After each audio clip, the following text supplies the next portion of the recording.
На краю земли находится царство, в котором не было позволено войти ни одному человеку. Это дом зверей, которые когда-то господствовали над человечеством и пожирали его, а над ними царствовал свирепый король.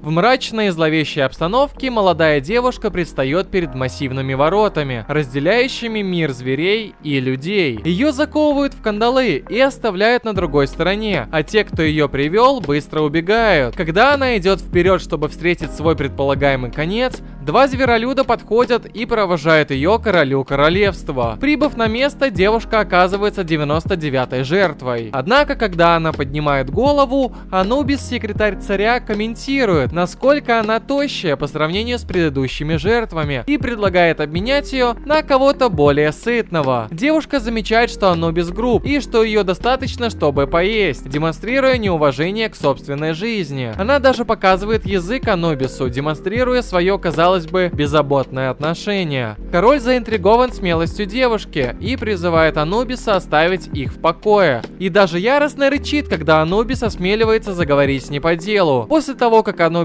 уходит, девушка продолжает демонстрировать свою смелость, заметив, какой вспыльчивый король. Сайклопс, два цепных шарика, присматривающие за ней, уговаривают ее извиниться, предупреждая о страшной репутации короля. Но девочка лишь небрежно хвалит их миловидность. Король подходит к девушке, скептически относясь к ее бесстрашному поведению, так как все предыдущие жертвы дрожали перед ним в ужасе. Он предлагает ей умолять о жизни, если она хочет быстрой смерти. Однако девушка остается невозмутимой и замечает мягкость подушечек лап короля. Король начинает сердиться, но девушка объясняет, что ей нечего терять. Даже если ей удастся сбежать, у нее нет ни дома, ни семьи, к которой она могла бы вернуться, и она готова к тому, что ее съедят. Выслушав это, царь хочет узнать ее имя. Это Салифи. Она также спрашивает его про имя, но он просто отвечает, что у него его нет, оставляя Салифи в замешательстве. Жертвенный ритуал состоится в следующую ночь откровения, когда миазмы рассеются, и он хочет посмотреть, как долго продлится ее бравада.